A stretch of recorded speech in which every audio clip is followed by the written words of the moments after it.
apreciar el día de hoy a la doctora Elida Chuquillauri, quien va a contarnos, como les mencioné, y también va a compartirnos con todos nosotros algunos aspectos importantes de su experiencia con las personas con discapacidad. ¿Cómo está, doctora? Buenas noches y bienvenida a nuestro programa. Buenas noches, Andrea, y gracias por la invitación y por esta oportunidad, ¿no?, que da desde la institución de ustedes a MUPI para poder comunicarnos y obviamente intercalar todas estas vivencias y estos conocimientos que uno tiene desde el otro lado, tal vez, de las cordilleras que nos separan, ¿no? Que en síntesis todos somos un mismo lineamiento a la inclusión de las personas con discapacidad. Bueno, pues doctora, le invito a que toda la audiencia que nos está viendo en este momento a través de la transmisión en vivo de Facebook, que puedan conocer un poco más de quién es la doctora Elida Chuquillauri. Bueno, yo soy doctora en Ciencias de la Salud, soy argentina. Nuestra institución en sí de la Red Mundial Inclusiva a la Discapacidad, la cual soy la fundadora y la presidenta de la red, estamos conectados con 47 países a nivel mundial, y obviamente la sede central es acá en Argentina. Nuestro organismo es un organismo regulador de políticas orientadas a la inclusión, a la integración, resilientes a un desarrollo educativo en salud, en ciencias y en tecnología.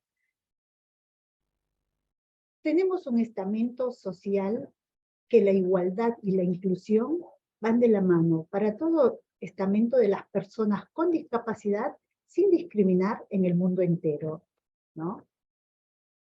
Y de mi parte, nosotros dentro de la institución somos resilientes para poder integrar a la sociedad, para poder que este mundo sea más unido y más factible para las personas en sí que no tienen inclusión social.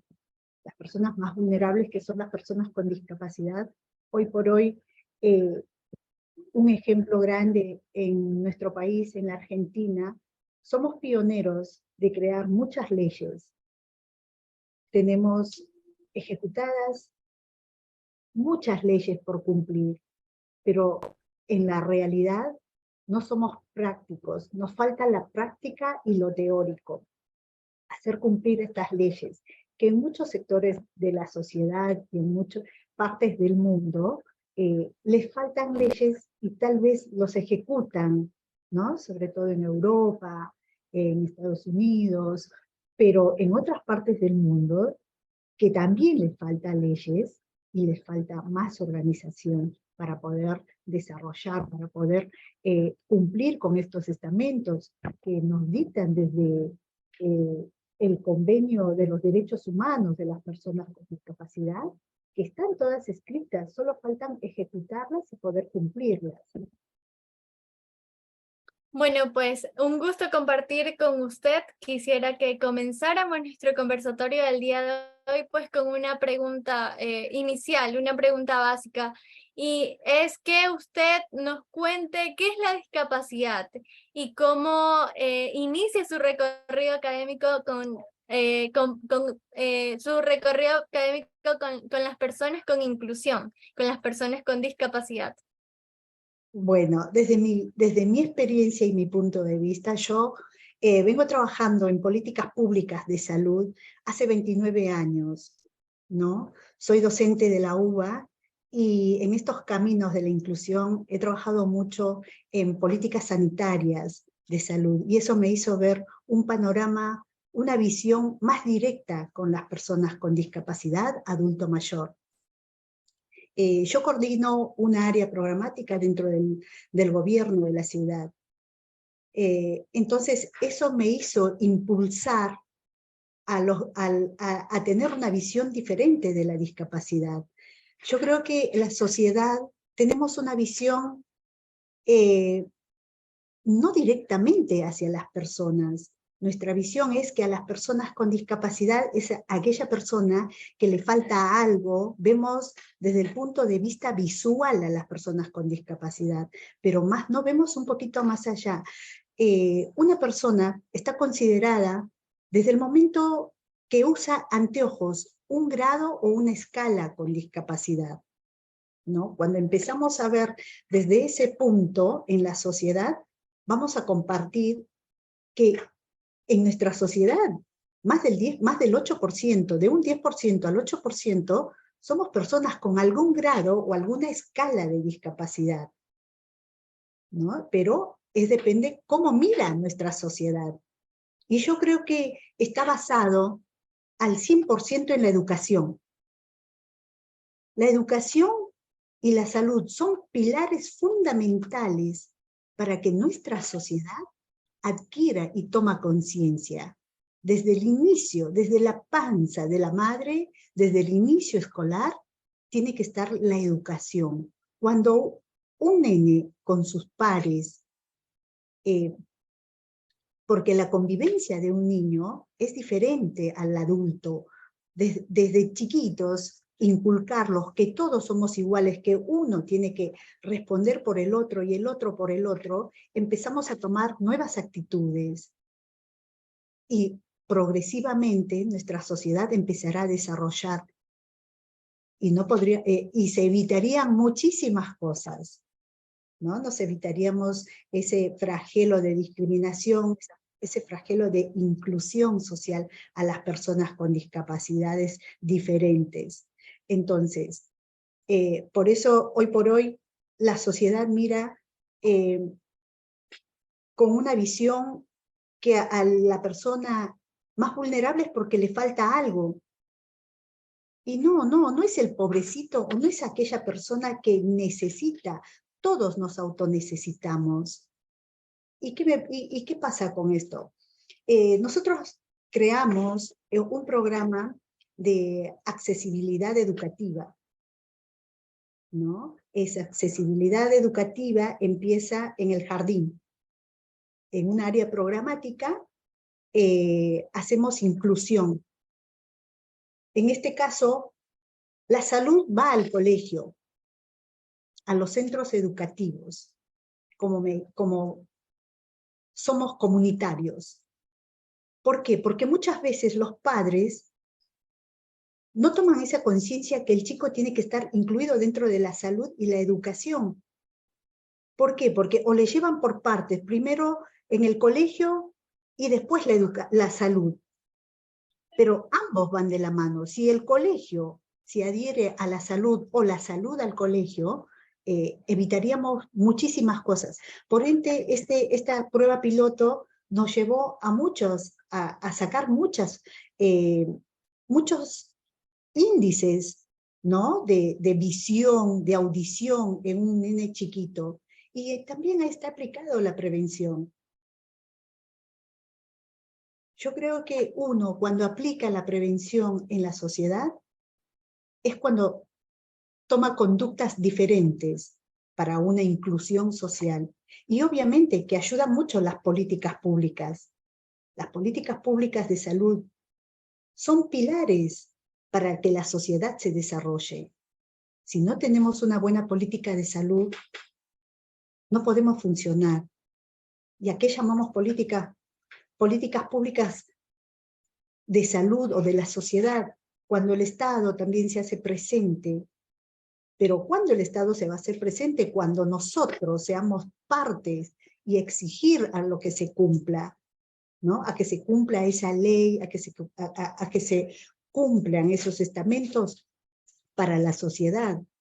Porque no es solo el hecho de recibir. Nosotros dentro de la red generamos cosas, generamos trabajo para una inclusión social. Generamos en el sentido que todos somos personas necesarias para poder desarrollarnos dentro de la sociedad. Porque entre todos vamos a construir algo, ¿no? Si no somos capaces de incluir a los demás, no somos capaces de estar en esta sociedad. ¿Por qué? Porque si a uno le falta algo y el otro tiene que tener la convicción y la resiliencia de poder ser servil con la otra persona, ¿no? Y eso se empieza en la sociedad desde temprana edad. Por eso es tan importante la educación para poder, desde el inicio, desde que los chiquitos van a jardín, sucesivamente es progresivo. Sí, y usted mencionó algo muy importante, que es que, bueno, se tiene que poner en marcha desde temprana edad, desde el jardín, a que los niños puedan integrarse con el mismo grupo de estos niños con discapacidad, para que haya respeto entre estos dos grupos de personas, porque bueno, con igualdad de condiciones, ¿no? Pero, ¿cómo usted considera que debería tomarse más en cuenta en este caso a los educadores que tienen la oportunidad de trabajar con diversas personas para que sean más inclusivos y tener otro tipo de paradigmas, otro tipo de pensamiento, o cómo podríamos tener otro tipo de metodologías con las personas con discapacidad? Bueno, tanto el educador también necesita tener más conocimiento, ¿no? ¿Por qué? Porque nuestros educadores, yo soy docente de una facultad y coordino una facultad. Entonces, ¿qué pasa? Si nosotros no preparamos al quien va a educar en una sociedad tan grande o tan chica, nuestros niños no van a poder seguir ningún ejemplo. ¿Por qué? Porque muchas veces, por ejemplo, ¿no? En la provincia de Buenos Aires hay solo 2 colegios, hablando de acá de la Argentina, hay solo 2 colegios inclusivos desde el jardín. Es digno de resaltar y de ver. Porque todos son unos. Los más chiquitos, si hay alguien algún nene con algún grado de discapacidad, los hace par, velan por él, y el otro nene con el grado de discapacidad vela por el que no está, se autoayudan. Y lo mismo pasa en la educación, le falta algo, se queda. Obviamente que uno tiene que ser un valor, ¿no?, de la persona o del grado de discapacidad que pueda tener el nene o la nena, ¿no?, para poder incluirlos. No sacarle a ese nene y apartarlo porque tiene una discapacidad. No, creo que la inclusión se trata de eso. La inclusión se trata de igualarnos, de ser uno más, de poder ver por la persona que le falta algo, a esa persona que uno necesita. Y esa persona va creciendo activamente. Y si se empieza desde chicos, para la vida adulta, para la secundaria, la primaria, la secundaria y la facultad es mucho más fácil. Hoy por hoy, muchas facultades tienen un grado de discriminación para las personas con discapacidad. Desde uno se pone a ver, tal vez los acepten, sí, claro que sí. Pero ¿qué inclusión tenemos en ese centro educativo? Ni siquiera en los ministerios. Entonces la red hoy por hoy exige que cada facultad, que cada estamento cumplan. Lo mismo va en la vida social.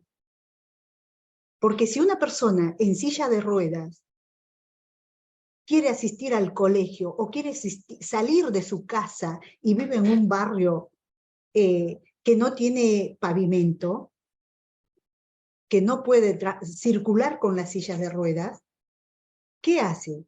¿Cómo sale? ¿Qué tipo de inclusión hacemos con esa persona? ¿Dónde está la sociedad? Entonces tenemos que ver por todas esas personas.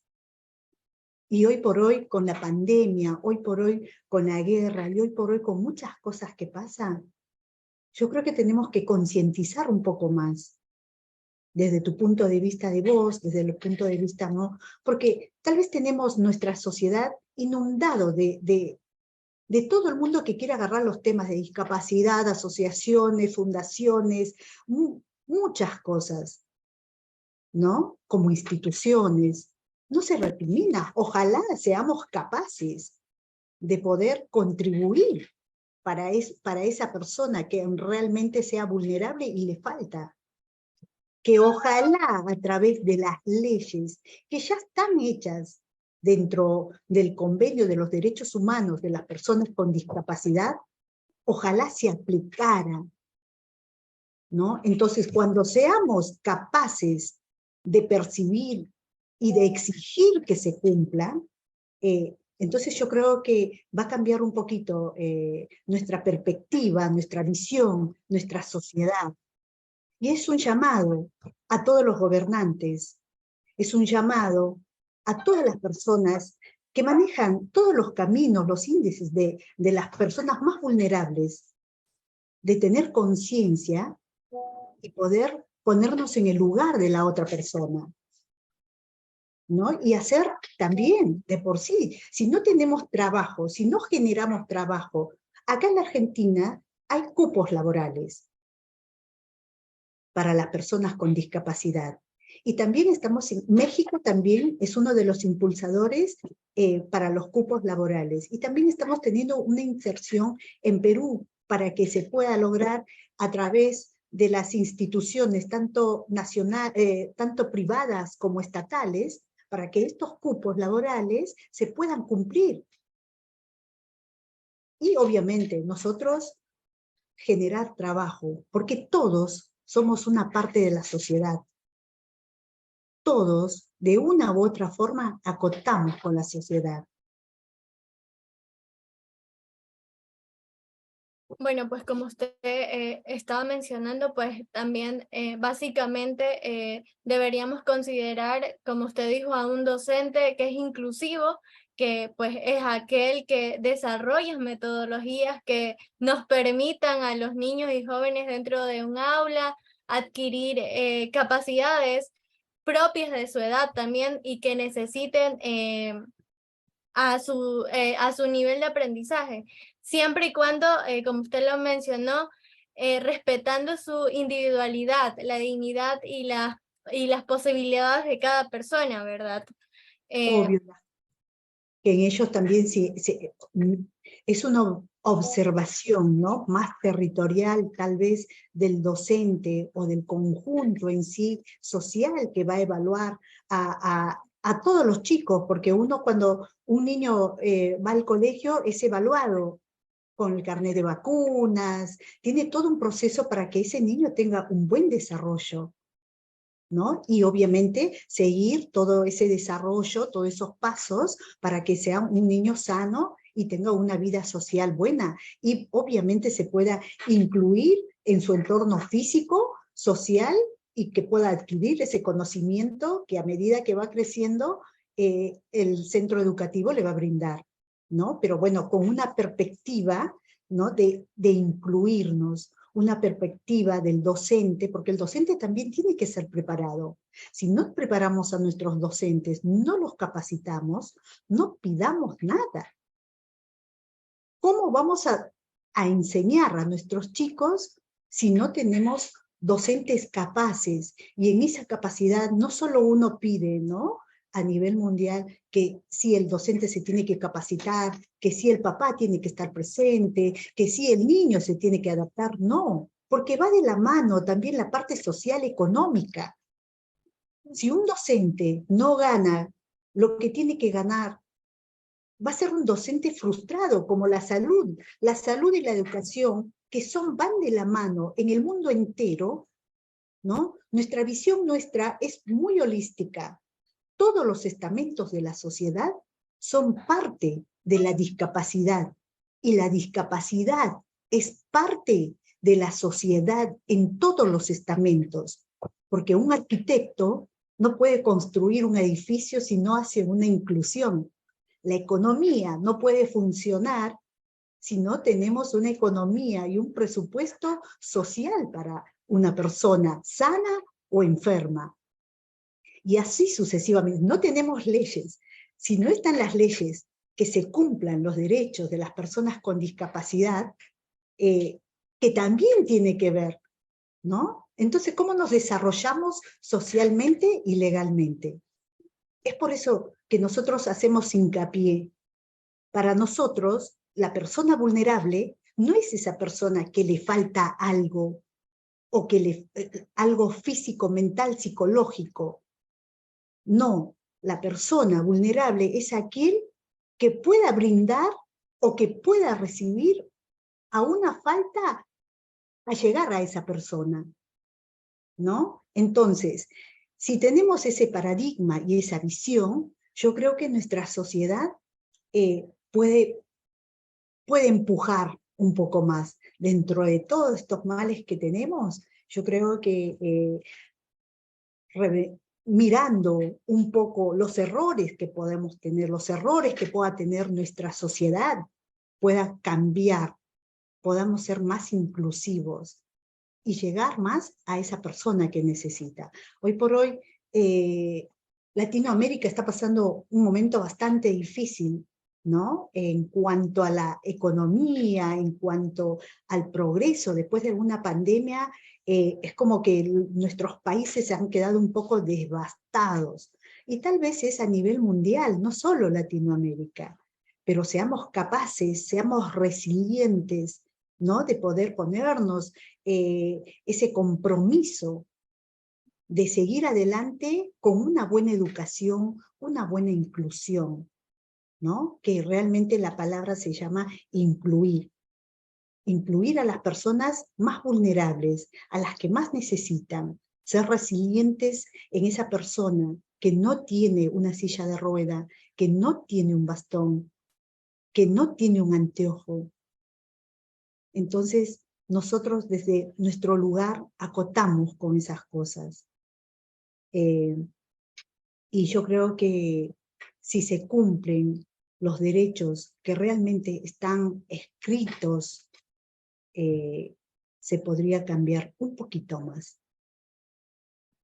Bueno, pues hay aún mucho por recorrer y lo que hemos conversado, pues que nos permitirá ir sembrando ciertas bases de reflexión, pues para saber qué es lo que se correspondería hacer en este momento y en este tiempo en nuestro sistema educativo y en nuestra función como profesores, como estudiantes y en todos los grupos sociales en los que deberíamos participar todos como personas y también aportar.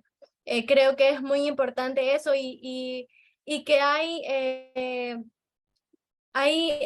y pues, ¿qué me podría decir? Aparte, me llamó mucho la atención, doctora, que quisiera que nos enfocáramos más en el hecho en que usted, como docente, me gustaría mucho que nos compartiera qué significa ser docente y ser voz de las personas con discapacidad, las cuales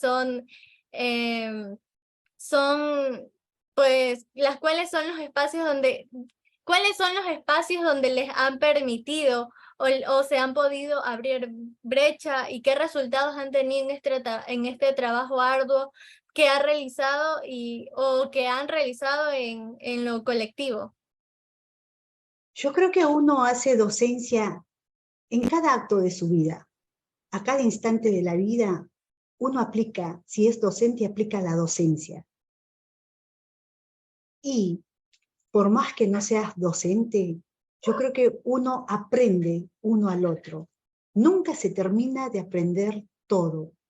Yo siempre digo, nunca se sabe todo y nunca se deja de no saber, ¿no? Para eso estamos.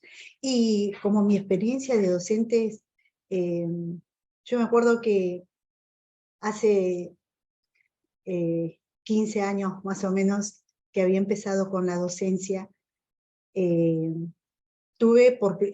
mi tercera clase y tuve como 200 alumnos en una aula, en una universidad pública.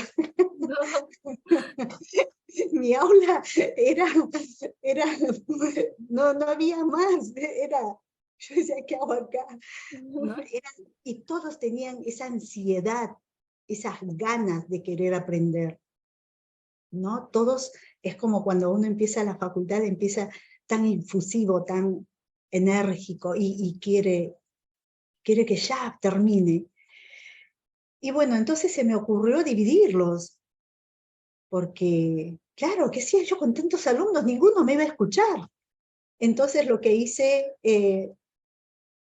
como nadie se quería ir, entonces agarré, lo llevé al patio. Y bueno, en el patio se sentaron todos, pusimos unas tarimas y empecé a dar las clases. Y todos, la verdad, fue muy emotivo, porque no se quería ir nadie, estaba, y cada vez, y era como una clase abierta, no era una clase, que tampoco estaba bueno, porque después yo me puse a analizar, digo, pero nadie va a aprender, nadie va a saber, porque es como una charla abierta, y eso creo que no es la idea, ¿no? Al margen que pudo haber sido una anécdota en mi vida, ¿no? Como docente, yo creo que las facultades de cada estado, de cada país, tienen que ser mejor considerados. También tenemos que considerar a ese alumno que tiene esas garras y esas ganas inmensas de venir a aprender. Ahí va el respeto, respetarnos, ¿no? Porque muchas veces podrá ser gracioso, pero ¿qué le enseñamos al otro? ¿Qué es lo que le vamos a dar? ¿Qué es lo de rico que se va a llevar? ¿No? ¿Y qué va a aprender realmente? Entonces empecé a dividirlos por aulas y bueno, tomarme 2 días más de lo que no eran míos para dar clases, esos 2 días, bueno, dije por lo menos 50, terminaron recibiéndose, creo, no sé, la mitad o menos, pero bueno, quedó esas cosas que uno le pasa en la vida. Eso fue una de mis anécdotas que me quedó mucho marcada como docente, y yo creo que todos somos capaces de enseñar y aprender. Y si uno pone desde el corazón, tal vez el dinero implica mucho en uno, ¿no? Porque es un sustento de vida. Yo muchas veces digo, bueno, a veces, ¿por qué un docente tiene que trabajar doble jornada? ¿No? Como la gente de la salud en muchos países tienen que hacer 3, 4 guardias y todas esas cosas. Pero tal vez las personas dentro, los gobernantes dentro de sus políticas de Estado, no miran eso, pero hay que hacerles ver también, porque nosotros como sociedad tenemos que aplicar lo que realmente, las necesidades que tenemos, las necesidades que tienen los demás. Hoy por hoy muchos países están reclamando por los derechos humanos de las personas con discapacidad, ¿no? Hoy por hoy no se cumplen los derechos para las personas con discapacidad o las personas más vulnerables, ¿no? Reclamo, tampoco es justo salir y pedir por un derecho que se cumple, me parece que es indigno para una persona con una necesidad de algo, ¿no? Pueda tener el grado de discapacidad que tenga. Y esto es un llamado para que la sociedad concientice, para poder ponernos en el lugar del otro, porque nadie, absolutamente nadie está excepto de ser una persona más con discapacidad. Entonces, evitemos eso, evitemos cumpliendo nuestras políticas de salud, de educación, de cultura. Empecemos implementando nuevos, tal vez nuevos signos de vida, tal vez con un semáforo para una persona ciega, ayuda mucho, evitaría mucho. Hay pequeñas cosas que son tan grandes para el otro que se podría aplicar en nuestras sociedades.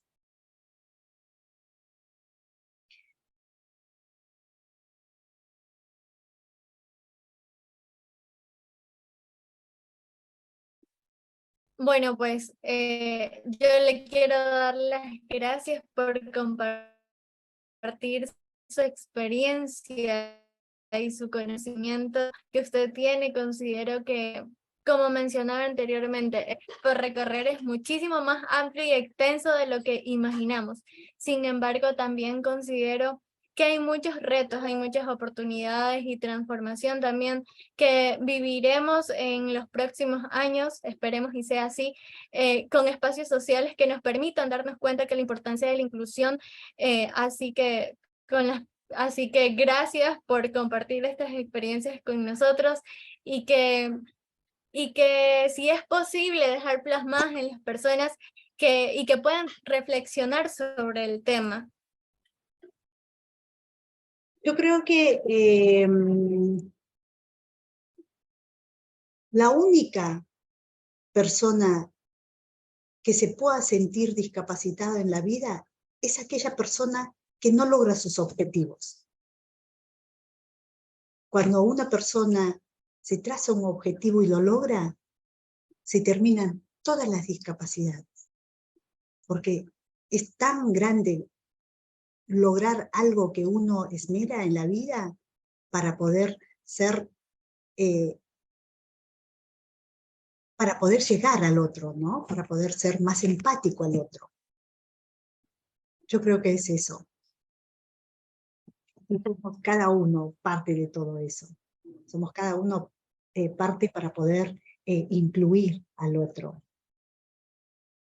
Bueno, pues ha sido un honor compartir y conocerla sobre todo y que me haya brindado un poco de su tiempo. La labor que usted hace por las personas con discapacidad es de aplaudir, pues el tiempo es muy corto aquí y espero verla en una próxima ocasión y que me acompañe pues en otra entrevista para pues seguir abordando de este tema que es muy importante. Con mucho gusto, Andrea. Muchísimas gracias. Y bueno, también agradecer al equipo que tienes, a Henry, que seguro está atrás de todas estas cámaras, a todo ese equipo maravilloso, ¿no? Desde que hicieron el congreso, la verdad, un reto bastante impresionante y con muchas ganas y muchas pilas, y yo sé realmente que fue de corazón, y todas las cosas que uno realmente hace dentro de este camino de la inclusión y de la discapacidad es a pulmón. Y ustedes hacen las cosas a pulmón como lo hacemos nosotros, porque nosotros no recibimos nada del Estado, hacemos todo por lo que realmente sentimos y obviamente se suman voluntades, se suman corazones, se suman muchas cosas que eso creo que es lo más atractivo del mundo. La Red Mundial Inclusiva de la Discapacidad, REMID, está compuesta por toda esa gente, ¿no? Profesionales, gente de mucho corazón que llega a la sociedad, tal vez que trabaja en la parte gubernamental, no gubernamental, asociaciones, fundaciones, organismos, embajadas. Estamos compuestos de muchos núcleos de la sociedad y somos empáticos y resilientes a todas esas personas, y en realidad les doy de corazón las gracias por estar ahí y por poder ser parte de esta red, como su nombre lo dice, y poder generar cosas para los demás, ¿no? Ser activos, visibles para los demás. Así es que te doy las gracias en nombre de todos ellos y de mi parte, muchísimas gracias. Sabés que contás para nosotros y en breve sacaremos un congreso internacional, nosotros, la cual obviamente que contamos con ustedes, ¿no? Que ya les haremos llegar nuestra invitación y para todos los otros proyectos que realmente tiene la red. En breve también sacamos nuestra página mundial y cuando gusten pueden seguirnos por todas las redes sociales. Red Mundial Inclusiva de la Discapacidad, REMID. Muchísimas gracias. Muchísimas gracias a usted, doctora. Y pues bueno, esto ha sido un programa más del día de hoy junto a la doctora Elida Chuquillauri en un programa más de Rompiendo Barreras con la conducción de Andrea Álava. Nos vemos en una próxima emisión. Buenas noches.